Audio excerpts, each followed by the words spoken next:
மத்தேயு அதிகாரம் 12. அக்காலத்திலே இயேசு ஓய்வு நாளில் பயிர் வழியே போனார். அவருடைய சீஷர்கள் பசியாயிருந்து கதிர்களை கொய்து தின்னத் தொடங்கினார்கள். பரிசேயர் அதை கண்டு அவரை நோக்கி, இதோ ஓய்வு நாளில் செய்யத்தகாததை உம்முடைய சீஷர்கள் செய்கிறார்களே என்றார்கள். அதற்கு அவர், தாவீதும் அவனோடிருந்தவர்களும் பசியாயிருந்தபோது செய்ததை நீங்கள் வாசிக்கவில்லையா?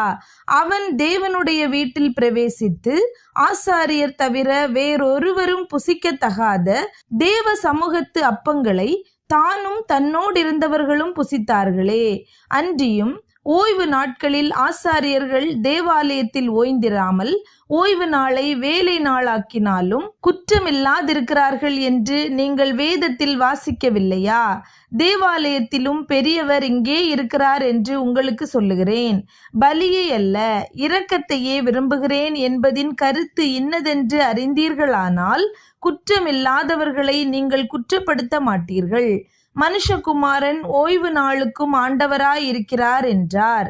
அவர் அவ்விடம் விட்டு போய் அவர்களுடைய ஜெப ஆலயத்தில் பிரவேசித்தார். அங்கே சூம்பின கையை உடைய மனுஷன் ஒருவன் இருந்தான். அப்பொழுது அவர் மேல் குற்றஞ்சாட்டும்படிக்கு ஓய்வு நாளில் சொஸ்தமாக்குகிறது நியாயமா என்று கேட்டார்கள். அதற்கு அவர், உங்களில் எந்த மனுஷனுக்காகிலும் ஒரு ஆடு இருந்து அது ஓய்வு நாளில் குழியிலே விழுந்தால் அதை பிடித்து தூக்கிவிட மாட்டானோ? ஆட்டை பார்க்கிலும் மனுஷனானவன் எவ்வளவோ விசேஷித்திருக்கிறான். ஆதலால் ஓய்வு நாளிலே நன்மை செய்வது நியாயந்தான் என்று சொன்னார். பின்பு அந்த மனுஷனை நோக்கி, உன் கையை நீட்டு என்றார். அவன் நீட்டினான். அது மறு கையை போல் சொஸ்தமாயிற்று. அப்பொழுது பரிசேயர் வெளியே போய் அவரை கொலை செய்யும்படி அவருக்கு விரோதமாய் ஆலோசனை பண்ணினார்கள். இயேசு அதை அறிந்து அவ்விடம் விட்டு விலகி போனார். திரளான ஜனங்கள் அவருக்கு பின் சென்றார்கள். அவர்கள் எல்லாரையும் அவர் சொஸ்தமாக்கி தம்மை பிரசித்தம் பண்ணாதபடி அவர்களுக்கு கண்டிப்பாய் கட்டளையிட்டார். ஏசாயா தீர்க்கதரிசியால் உரைக்கப்பட்டது நிறைவேறும்படி இப்படி நடந்தது. அவன் உரைத்ததாவது, இதோ நான் தெரிந்து கொண்ட என்னுடைய தாசன், என் ஆத்துமாவுக்கு பிரியமாயிருக்கிற என்னுடைய நேசன். என் ஆவியை அவர் மேல் அமர பண்ணுவேன். அவர் புறஜாதியாருக்கு நியாயத்தை அறிவிப்பார். வாக்குவாதம் செய்யவும் மாட்டார், கூக்குரலிடவும் மாட்டார். அவருடைய சத்தத்தை ஒருவனும் வீதிகளில் கேட்பதும் இல்லை. அவர் நியாயத்திற்கு ஜெயங்கிடைக்க பண்ணுகிற வரைக்கும் நெரிந்த நாணலை முறிக்காமலும் மங்கி எரிகிற திரியை அணைக்காமலும் இருப்பார். அவருடைய நாமத்தின் மேல் புறஜாதியார் நம்பிக்கையாய் இருப்பார்கள் என்பதே. அப்பொழுது பிசாசு பிடித்த குருடும் ஊமையுமான ஒருவன் அவரிடத்தில் கொண்டு வரப்பட்டான். குருடும் ஊமையுமானவன் பேசவும் காணவும் தக்கதாக அவனை சொஸ்தமாக்கினார். ஜனங்கள் எல்லாரும் ஆச்சரியப்பட்டு, தாவீதின் குமாரன் இவர்தானோ என்றார்கள். பரிசேயர் அதை கேட்டு, இவன் பிசாசுகளின் தலைவனாகிய பெயல்செபூலினாலே பிசாசுகளை துரத்துகிறானே அல்லாமல் மற்றபடி அல்ல என்றார்கள். இயேசு அவர்கள் சிந்தனைகளை அறிந்து அவர்களை நோக்கி, தனக்குத்தானே விரோதமாய் பிரிந்திருக்கிற எந்த ராஜ்யமும் பாழாய்ப்போம். தனக்குத்தானே விரோதமாய் பிரிந்திருக்கிற எந்த பட்டணமும் எந்த வீடும் நிலை நிற்க மாட்டாது. சாத்தானை சாத்தான் துரத்தினால் தனக்கு விரோதமாக தானே பிரிவினை செய்கிறதா இருக்குமே. அப்படி செய்தால் அவன் ராஜ்யம் எப்படி நிலை நிற்கும்?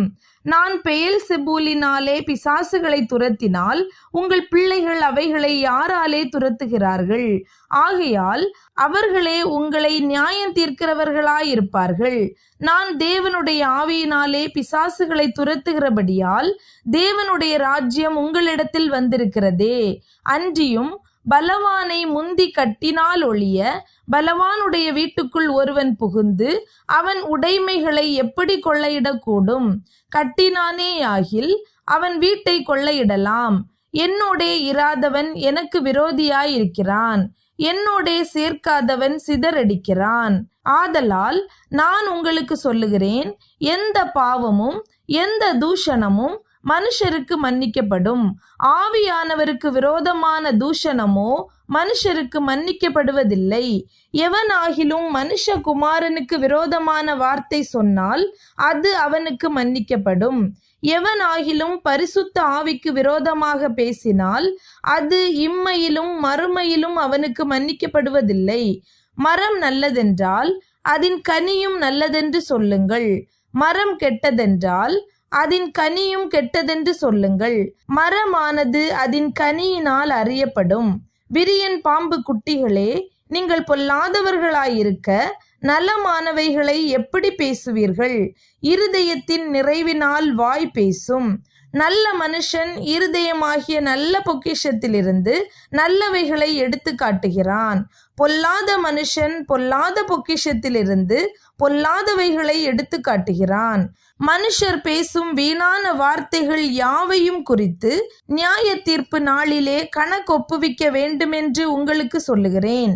ஏனெனில் உன் வார்த்தைகளினாலே நீதிமான் என்று தீர்க்கப்படுவாய், அல்லது உன் வார்த்தைகளினாலே குற்றவாளி என்று தீர்க்கப்படுவாய் என்றார். அப்பொழுது வேதபாரகரிலும் பரிசேயரிலும் சிலர் அவரை நோக்கி, போதகரே, உம்மால் ஒரு அடையாளத்தை காண விரும்புகிறோம் என்றார்கள். அவர்களுக்கு அவர் பிரதியுத்தரமாக, இந்த பொல்லாத விபச்சார சந்ததியார் அடையாளத்தை தேடுகிறார்கள். ஆனாலும் யோனா தீர்க்கதரிசியின் அடையாளமே அன்றி வேறே அடையாளம் இவர்களுக்கு கொடுக்கப்படுவதில்லை. யோனா இரவும் பகலும் 3 நாள் ஒரு பெரிய மீனின் வயிற்றில் இருந்தது போல மனுஷகுமாரனும் இரவும் பகலும் 3 நாள் பூமியின் இருதயத்தில் இருப்பார். யோனாவின் பிரசங்கத்தை கேட்டு நினிவே பட்டணத்தார் மனம் திரும்பினார்கள். இதோ, யோனாவிலும் பெரியவர் இங்கே இருக்கிறார்.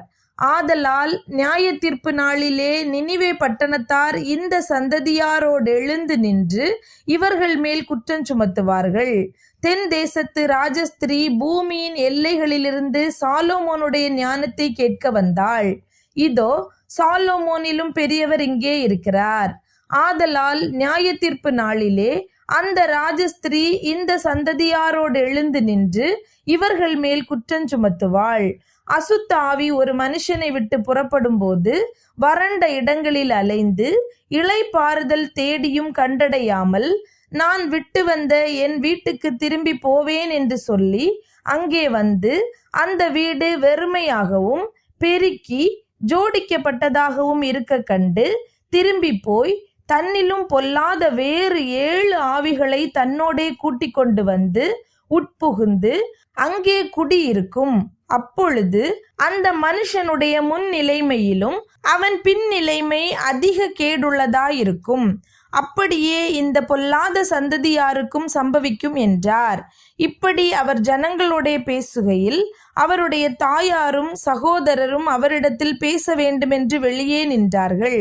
அப்பொழுது ஒருவன் அவரை நோக்கி, உம்முடைய தாயாரும் உம்முடைய சகோதரரும் உம்மோடே பேச வேண்டுமென்று வெளியே நிற்கிறார்கள் என்றான்.